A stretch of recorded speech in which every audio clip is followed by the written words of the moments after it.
안녕하십니까, 장다성입니다. 오늘은 김일성과 김일성의 부친 김영직에 대해서 말씀을 드리겠습니다. 김일성의 부친 김영직은 1926년 만주에서 공산당원들에게 처참하게 살해를 당했습니다. 아마 우리 국민들 중에 많은 분들이 이러한 사실을 잘 모르고 있을 것으로 생각이 됩니다. 김일성은 공산당 두목이었습니다. 그런데 공산당 두목 김일성의 아버지 김영직이가 왜 공산당들에게 비참하게 살해를 당했을까요? 그 이유를 말씀드리고자 합니다. 김일성 부친은 평양 사람인데요. 평양에서 숭실중학을 다녔습니다. 그때 그 숭실중학의 선배가 어떤 분이냐면은 우리 한국 해군의 초대 참모총장 손원일 제독의 아버지이신 손정도 목사님이십니다. 그 손정도 목사님이 김일성 아버지 김영직의 숭실중학 약 6년 선배라고 합니다. 여기서 손정도 목사님이 김일성 가족과 가까웠기 때문에 손정도 목사님에 대해서 간단히 말씀드리겠습니다. 손정도 목사님은 이제 1881년 평안남도에서 부잣집 아들로 태어나 한 20세 때쯤 성령을 받고 목사 되기로 결심을 하고 감리교 신학대학을 졸업을 하셨습니다. 그래서 목사 되고 나셔서 우리나라 독립운동의 본거지인 그 서울의 상동교회에 출석을 하셨죠. 그 3.1 만세운동 직후 중국 상하이로 건너가셔서 상하이 임시정부 수립에 참여를 하셨습니다. 상하이 임시정부 초대 의정원 의장이 되십니다. 임시정부 의정원이라는 것은 지금으로 말하면 국회를 말하죠. 그러니까 초대 상하이 임시정부 국회의장을 하신 겁니다. 거기서 한 4년 정도 계시다가 1924년 중국 만주로 독립운동과 선교활동을 하러 가십니다. 중국 만주 길림으로 가시죠. 그래서 길림에 가셔서 길림에서 길림 조선교회를 세우시고 개척을 하십니다. 그때 김일성의 부친 김영직이가 이제 만주로 와 있었죠.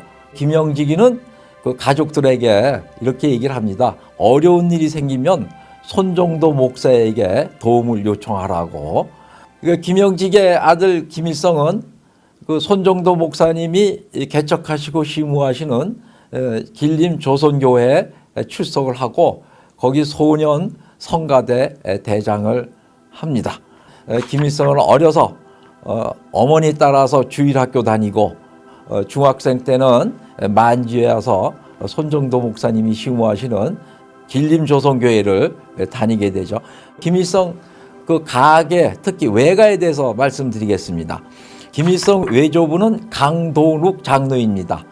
구한말 때 개신교 들어올 때 일찍이 개신교를 믿고 장로가 되셨습니다. 그분은 평양에서 최초로의 교회를 세웁니다. 그 교회 이름이 칠골교회입니다. 아직도 평양에 칠골교회가 남아 있습니다. 김일성이가 그 해방 후 정권을 잡고 또 유교 이후에 특히 북한에 있는 모든 교회를 다 때려 부시는데 그 칠골교회 하나만 남겨놓습니다.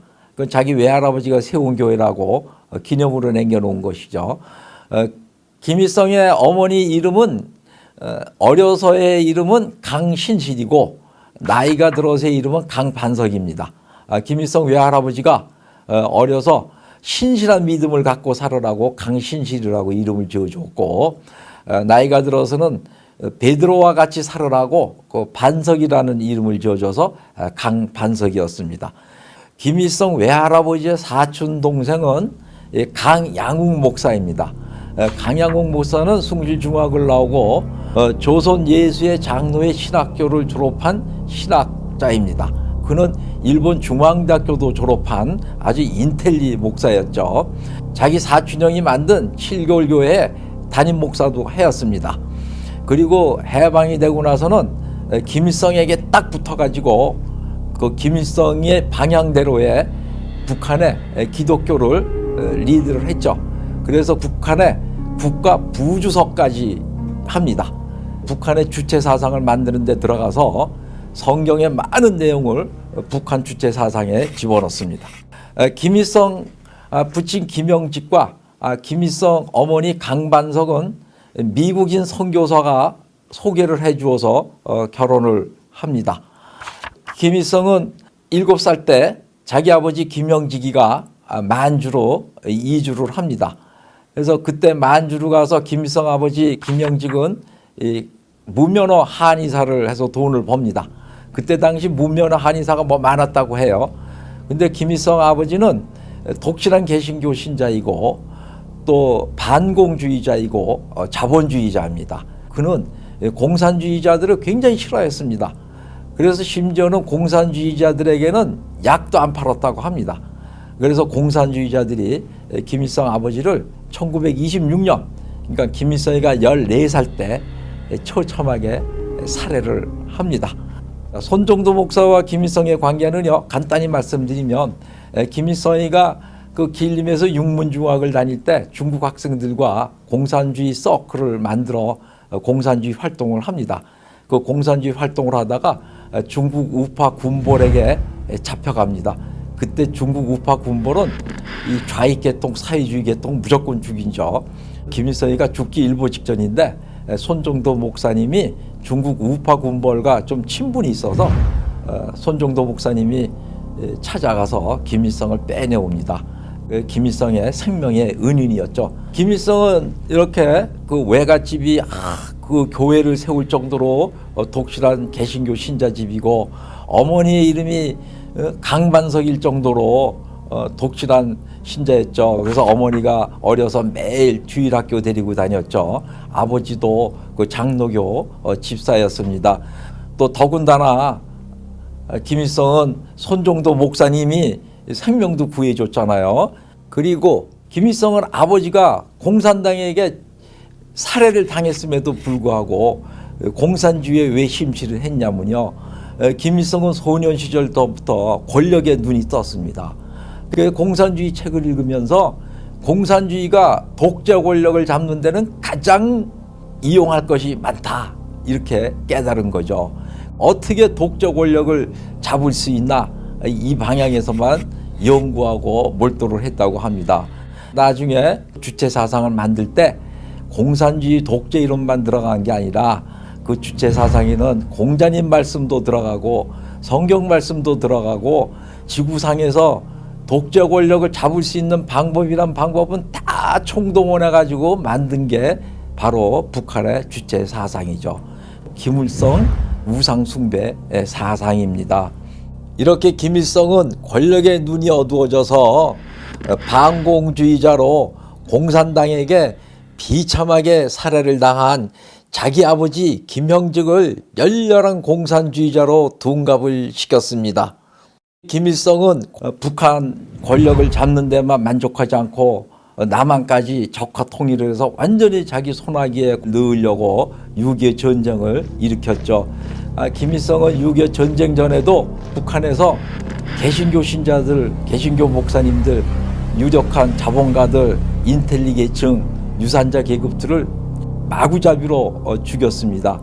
그러다가 6.25 전쟁을 일으켰죠. 6.25 전쟁으로 인해서 남북한 합하여 총 360만 명이 죽거나 다쳤습니다. 북한에서 김일성이가 죽인 사람들, 6.25 때 죽은 사람들 360만 합하면 그때 당시 남북한 총 인구의 약 20%를 죽이거나 다치게 한 것입니다. 김일성은 살인마죠. 거기다가 남북 이산가족 1,000만 명을 만들어 놓았습니다. 김일성은 개신교 가정에서 자랐습니다. 개신교에서 예수 믿는 것이 어떤 것이라는 것을 좀 알고 있죠. 김일성은 예수님 믿는 것이 독재 권력을 유지하는 데 가장 큰 걸림돌이라는 것을 잘 알고 있었죠. 김일성은 개신교를 아주 뿌리째 뽑아버립니다. 북한에 있는 모든 교회들을 다 부셨죠. 그 칠골교회 하나만 남겨놓고 목사들, 신자들 엄청나게 죽여서 많은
계승을 그대로 하였습니다. 김정은은 지 할아버지 뜻대로 언제 전쟁을 일으킬지 모르는 아주 위험한 인물입니다. 그런데 우리가 무슨 북한과 평화선언을 하고 평화협정을 맺는다 이런 그 허무맹랑한 소리를 하고 있는지 저는 도무지 이해할 수가 없습니다.